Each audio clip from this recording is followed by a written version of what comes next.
여러분은 머피의 법칙이란 말을 들어봤을 것입니다. 머피의 법칙이라고 하는 것은 우연히 자신에게 불리한 상황이 반복적으로 나타나는 것을 머피의 법칙 그렇게 얘기를 합니다. 예를 들어서 오래간만에 세차했는데 갑자기 비가 쏟아져서 세차한 것이 소용없게 되어지는 경우, 또는 아주 바빠가지고서 슈퍼마켓에 가서 물건을 사가지고서 빨리 가야 되는데 저 줄이 제일 빨리 계산되겠구나 싶어서 거기에 갔었는데 하필이면 또 계산기 고장 나가지고서 내가 선 줄이 가장 오래 걸리는 경우, 이런 경우를 우리는 머피의 법칙 이렇게 얘기합니다. 반대 경우도 있죠. 셀리의 법칙입니다.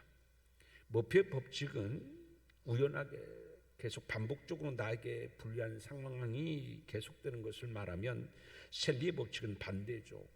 오히려 유리한 일만 계속 나에게 일어나는 것을 셀리의 법칙 그렇게 얘기합니다. 또는 나쁜 일이지만 나중에 보게 되면 오히려 그것이 전화위복이 되어져서 나에게 좋은 일로 나타나는 현상도 셀리의 법칙 이렇게 얘기를 합니다. 예를 들어서 약속 시간에 늦게 도착했는데 큰일 났다라고 싶은데 약속한 상대방이 나보다 더 늦게 와서 다행인 경우, 또는 내가 시험 공부를 하질 않았습니다. 걱정이 태산 같습니다. 그래서 막 시험 보기 전에 내가 급하게 책을 펼쳐서 봤는데 마침 그것이 시험에 나온 경우, 이렇게 유리하게 나에게 좋은 현상이 계속 일어나는 것을 셀리의 법칙 이렇게 얘기합니다. 그런데 여러분, 이 세상에는 셀리의 법칙과 머피의 법칙 중에서 어떤 일이 더 많이 일어날 것 같습니까? 계속해서 반복적으로 안 좋은 일이 더 많이 일어날 것 같습니까? 아니면 자꾸 나에게 이상하게 유리한 좋은 방향의 일들이 더 많이 일어날 것 같습니까? 사실은 어떤 일이 더 많이 일어나는 건 없습니다. 근데 사람들은요, 자꾸 머피의 법칙이 훨씬 더 많이 일어난다고 생각을 하지만 절대 그렇지 않습니다. 어떤 일이 더 일어나고 덜 일어나는 것이 아니라, 사실은 그가 어떤 일들을 더 많이 인상 깊게 기억하느냐에 따라서 나에게는 더 좋은 일이 많이 일어난다고 생각하고, 어떤 사람한테는 나쁜 일이 나는 반복적으로 일어난다라고 생각을 한다는 얘기입니다. 이것을 가르쳐서 선택적 기억이라고 얘기합니다. 선택적 기억이라고 하는 것은 우리 뇌는요, 나쁜 일, 좋은 일을 고루고루게 기억하는 것이 아니라, 우리의 뇌는요, 이상하게 인상 깊은 것들만 더 기억하게 되어 있습니다. 그래서 나쁜 일이 일어났던 것을 내가 인상 깊게 내가 수용했었다면 나에게 일어난 일은 더 나쁜 일만 일어난다라고 그 사람은 생각합니다. 그런데 나에게 좋은 일이 일어난 것을 인상 깊게 기억하고 있으면 그 사람은 나는 참 운 좋은 사람이야, 나는 재수 좋은 사람이야, 어떻게 나에게는 이렇게 좋은 일들이 유리한 일들만 있어지지라고 생각한다는 이야기입니다. 그런데 머피 법칙을 연구한 조셉 머피 박사라는 분이 계시는데, 그분은요, 연구를 해보니까 이렇대요. 좋은 것을 생각하고 좋은 것을 말하면 그 사람에게는 좋은 일이 일어나고, 나는 왜 이러지? 나는 이렇게 나쁜 일만 일어나라고 생각하며 그것을 계속 이야기하게 되면 그 사람한테는 반드시 나쁜 일이 많이 일어난대요. 이거는 임상학적으로 증명됐어요. 그래서 자꾸 내가 좋은 생각을 하고 나한테 좋은 일이 일어날 걸 기대를 하고 그것을 말하면 나에게 좋은 일이 일어나지만, 늘 염려하면서 걱정하면서 그런 생각에 빠지고 언어도 그렇다고 하면은 그렇게 걱정될 일이 더 많이 일어난다고 그래요. 그래서 그는 이런 얘기합니다. 하루에 한 번씩 자신이 받은 모든 은혜에 감사를 하라. 감사하면 은혜가 끊이지 아니할 것이다. 이게 머피의 법칙을 연구한 분의 결론인 거지. 머피의 법칙에서도 결국 뭘 얘기하냐면 감사를 하라는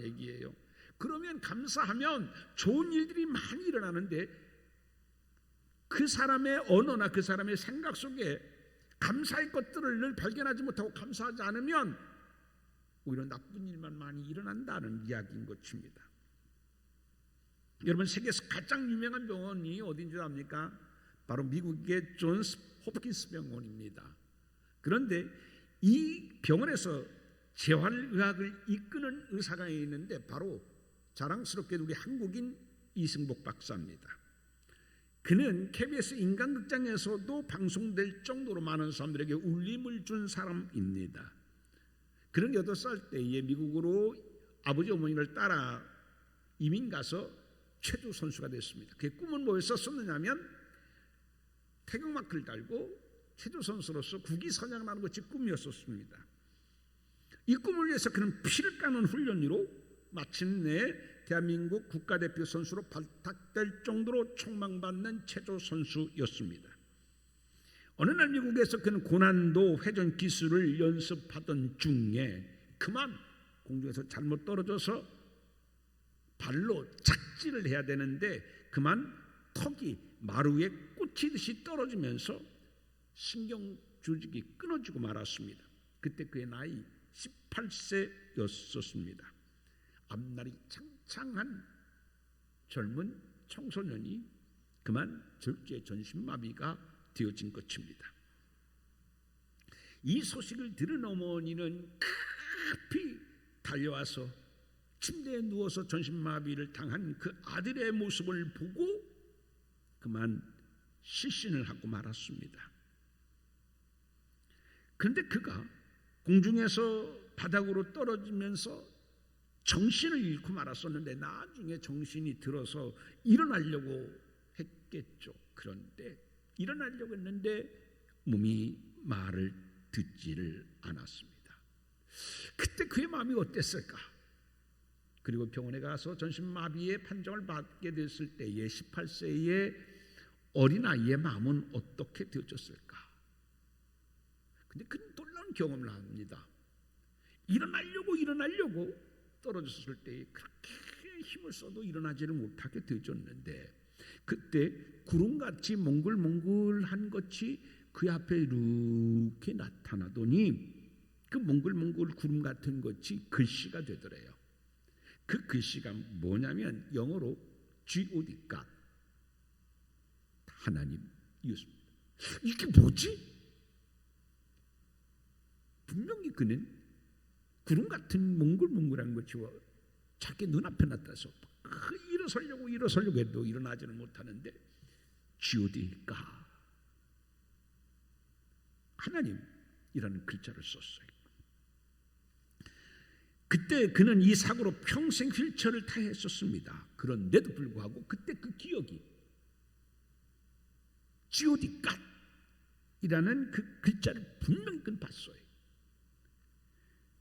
그때 그는 이 모든 것이 하나님의 섭리고 은혜라고 받아들입니다. 18세 어린 아이가 그 공중에서 떨어지면서 척추신경을 다쳐가지고서 전신마비가 됐음에도 불구하고 이게 내가 전신마비가 된 것이 하나님의 섭리고 하나님의 은혜다 이렇게 받아들였다라는 얘기입니다. 그런데 그의 시련은 그것으로 끝나지 않았습니다. 이제 휠체어를 타고 다닐 수밖에 없었지만 손도 그는 마음대로 사용하지를 못해요. 그러니까 휠체어를 타고 다니는 것도 얼마나 불편하겠어요. 그래서 그의 휠체어를 누가 밀어줬겠어요? 그 어머니가 밀어주면서 그의 생활을 도왔어요. 그런데 그의 어머니마저 중풍으로 왼쪽이 마비되면서 어머니도 그를 도울 수 없게 되어졌습니다. 결국 그는 악착 같은 재활훈련을 하면서 자신의 휠체어와 어머니의 휠체어 두 휠체어를 끌어야 했습니다. 얼마나 힘들고 얼마나 낙담되어졌겠어요. 그러나 그럴 때마다 그는 자신의 눈앞에서 써 있었던 하나님이라는 글자를 되새기면서 분명히 자신의 인생의 여정에는 치밀한 하나님의 계획이 있음을 믿고 실망하지 않고 낙담하지 않고 하나님의 뜻을 기대하면서 그는 노력을 하게 되어집니다. 그리고서는 마침내 그는 세계 최고의 재활 의사가 되어졌습니다. 무엇이 그를 전신마비의 장애에서 세계 최고의 재활 의사가 되겠는가? 그것은 그러한 상황 속에서도, 낭망할 수밖에 없는 상황 속에서도, 포기할 수밖에 없는 상황 속에서도 하나님의 은혜요 하나님의 섭리로 받아들이고 믿고 감사하면서 그 신앙으로 말미암아 그는 자신의 장애를 이겨낼 수 있었다는 이야기입니다. 그는 이렇게 간증합니다. 내 인생의 여정에는 하나님의 치밀한 계획 속에 있었습니다. 자신이 공중부양을 하면서 땅에 턱으로 떨어진 척추신경이 끊어진 것도 하나님의 계획이요, 그 불구의 몸으로 그래도 하나님께서 세계 최고의 재활 의사가 된 것도 하나님의 은혜요, 이걸 통하여서 하나님의 살아계심을 증거하려고 하는 하나님의 섭리가 있었었다, 이렇게 그는 갈증을 합니다. 만약에 그가 자신의 삶을 하나님의 계획과 은혜요 섭리라고 받아들이지 않냐고 감사하지 않았다면 그는 어떤 인생을 살았을까요? 평생 불구가 되어져서 그는 원망하면서 낙담하면서 실패자의 삶을 살았었을 것입니다. 그런데 그는 그 모든 것이 그렇게 어린 18세 나이로 감당할 수 없는 전신마비를 당했음에도 불구하고 감사의 신앙으로 이를 극복해냈다라고 하는 이야기인 것입니다. 아까도 말씀했습니다만 사람의 뇌는 선택적 기억을 합니다. 여러분은 어떤 선택적 기억을 하고 있습니까? 안 좋은 것, 나에게 부족한 것, 나에게 없는 것, 아니면 내가 감사했던 것, 하나님의 은혜, 하나님의 돌보셨던 것, 어떤 것을 여러분은 선택적 기억으로 여러분은 지금 갖고 계십니까? 어떤 사람은 예수님을 믿고 신앙생활을 하면서도 이 머피의 법칙 아래에서 살아가고 있는 사람이 있습니다. 왜 나는 이렇게 안 되는 거야? 나한테는 왜 이렇게 운이 따르지 않는 거야? 나는 하는 일마다 왜 이렇게 꼬이는 거야? 그런 머피의 법칙의 선택적 기억 가운데에 살아가는 사람이 있습니다.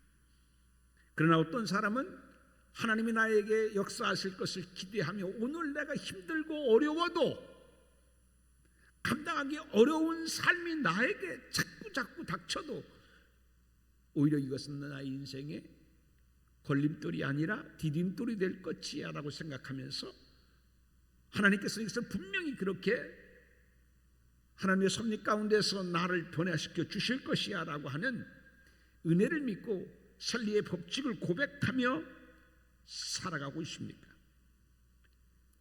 사람의 뇌는요 훈련되어집니다. 어떤 기억을 하느냐 훈련되어져요. 그래서 그 훈련을 하는 것이 뭐냐면 상담학에서 말하는 인지치료예요. 뇌를 훈련하는 겁니다. 부정적 사고를 하던 그가 긍정적 사고를 하도록 자꾸 훈련하는 것이 뭐냐면 그게 인지적 치료인 거예요. 그런데 뇌는 훈련되어지듯이 감사의 신앙도 훈련되어지는 것입니다. 감사의 신앙도 그냥 감사가 이루어지는 것이 아닙니다. 훈련되어져야 된다는 얘기입니다. 미국의 심리학자 맥스웰 몰치라고 하는 분은 이런 얘기를 합니다. 어떤 일이든지 사람이 계속해서 습관이 되려고 하면 며칠 동안 계속해서 그 일을 반복하면 습관이 되느냐 하면 21일, 딱 3주래요. 21일 동안 계속하면 습관이 된다. 그런 이론을 주장합니다. 그래서 어떤 행동을, 어떤 생각을 21일 동안 계속하게 되면 우리 뇌 안에 시냅스라는 신경회로가 만들어지는데 그 신경회로가 만들어지는데 걸리는 기간이 21일이라고 하는 거죠. 그런데 이 신경회로가 만들어지는 모양을 이렇게 관찰해 보면 마치 뇌에 길이 만들어지는 것과 똑같다고 합니다. 그래서 뇌 속에 길이 있어요. 여러분 잘 알 겁니다. 나도 모르게 여러분 어떻게 해요? 가던 길로만 가잖아요. 가던 길로만 가요. 뇌 속에 그렇게 길이 만들어진대요. 셀리의 법칙에 길이 만들어지느냐, 머피의 법칙에 길이 만들어지느냐. 근데 그것도 어떻게 해요? 머피의 법칙에서 살았던 사람, 그 사람도 21일 동안 계속해서 훈련하면 뇌가 변화되듯이 우리의 신앙도 마찬가지다. 그래서 감사는 뭐 해야 된다? 훈련해야 된다. 이게 바로 뭐냐면 그리스도의 영성의 훈련입니다. 영성하지만은요, 영성은 뭐예요? 사실은 감사하는 겁니다. 바울처럼 아주 부하진 데서도만 감사한 것이 아니라 내가 비천한 것에도 아주 굶주린 가운데서도 감사할 수 있었어요. 그게 바로 영성이잖아요. 탈무드에 보게 되면 혓바닥에게 감사하라는 말을 버릇들이기 전에는 아무 말도 하지 말라라고 하는 가르침이 있습니다. 무슨 말입니까? 감사를 훈련하라는 말이에요. 감사를 훈련하라. 또 인도 속담에 보게 되면 왜 호랑이를 만들었냐고 신께 불평하지 말고 호랑이의 날개를 달지 않는 것에 감사하라. 그런 말도 있습니다. 이것도 무슨 얘기입니까? 호랑이를 만나더라도 어떻게 받아들이냐에 따라서 그 사람이 그 문제를 대하는 태도가 달라지고 삶의 결과가 달라질 것이니 감사를 훈련하라고 하는 말입니다. 여러분, 감사의 반대말은 뭡니까? 여러분, 감사의 반대말은 불평이 아닙니다. 감사의 반대말은 뭐냐면 당연하다라는 얘기인 겁니다. 당연히 여기는 것에는요 절대 감사가 없습니다. 그러나 당연하지 아니하고 이것이 하나님의 은혜임을 감사할 때 그게 감사 신앙인 것이죠. 오늘 여러분의 곁에 가족이 있음을 당연한 것으로 생각하고, 내가 오늘 걸어서 교회에 온 것을 당연하게 생각하고, 내가 오늘 아침 먹었던 것을 당연하게 생각하고, 여러분 당연한 건 감사가 없습니다. 어떤 사람은요 밥을 먹고 싶은데도 밥을 먹지 못하는 사람이 있잖아요. 그 사람에게는요 특별한 겁니다. 당연한 게 아닙니다. 우리가 아침을 먹으면서도 점심을 먹으면서도 내가 밤에 잠을 자면서도 잠을 잘 잘 수 있었던 것도 당연한 것이 아니라 감사한 것이잖아요.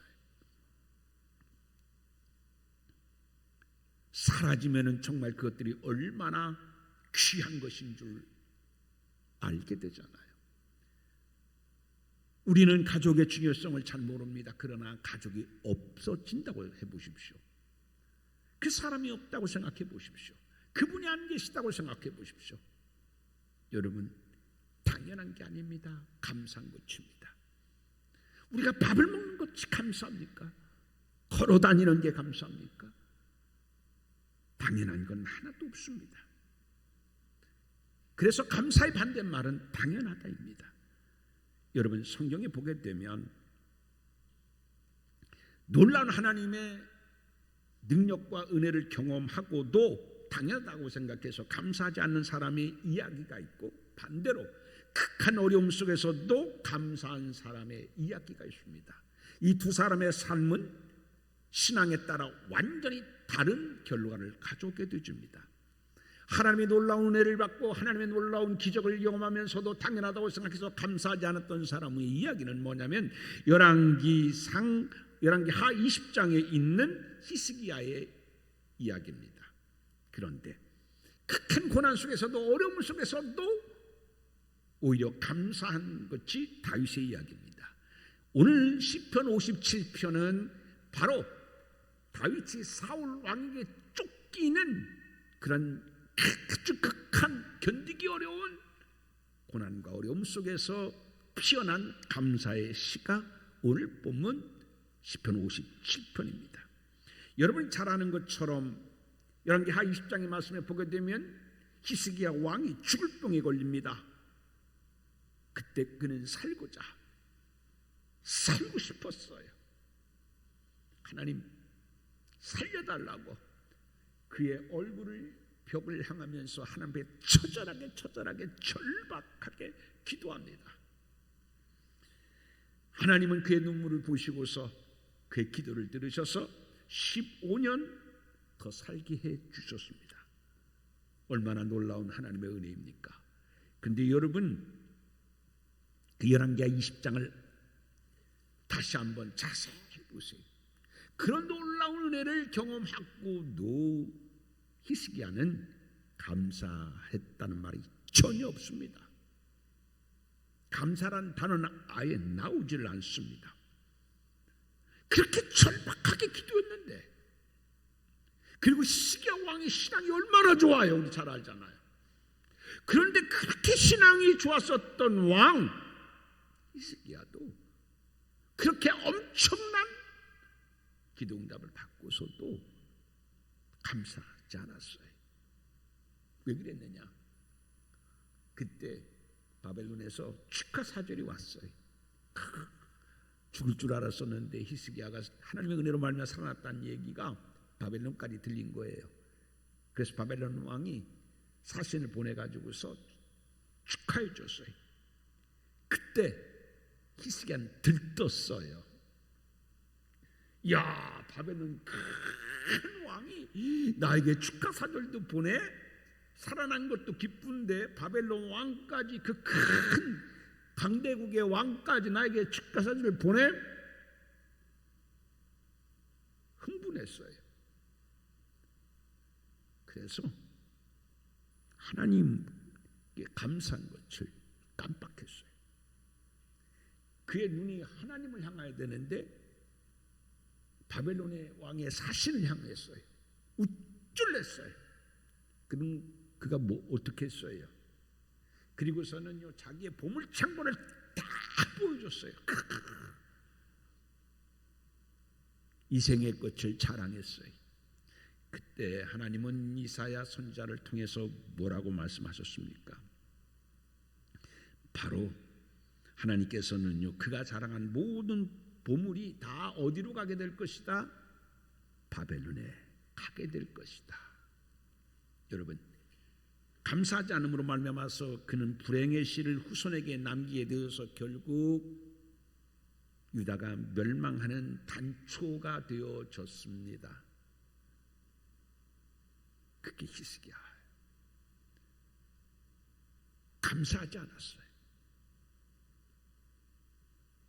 여러분이 축복받고 은혜 받으면요, 그것에 흥분해서, 그것에 좋아서 여러분 막 자랑하려고 하지 마시고 하나님 앞에 더 무릎을 꿇고 감사한 여러분 되기를 바랍니다. 근데 반대 사람이 있어요. 바로 다윗이죠. 다윗은요, 사울에게 몇 년 쫓겨다녔냐면 15년이에요. 이게 말이 15년이죠. 웬만한 사람은요 포기합니다. 15년. 여러분 1년 도망다니는 것도, 그것도 그냥 도망다니는 게 아니잖아요. 왕에 이어 그 군사들을 풀어가지고 이잡듯이 뒤지고 있는데 얼마나 극한 스트레스를 받겠어요. 밤에 잠을 잘 때에 발 뻗고 평안히 잠을 자겠어요? 어디 돌아다닐 때도 마음 편히 돌아다닐 수가 있겠어요? 사람이 그렇게 사느니 아마 포기했을 거예요. 그런데 15년 동안 그 극한 도망자의 삶을 살면서도 여호와는 선하시고 그 인자하심이 끝이 없다고 감사하고 노래한 사람이 누구냐? 바로 다윗입니다.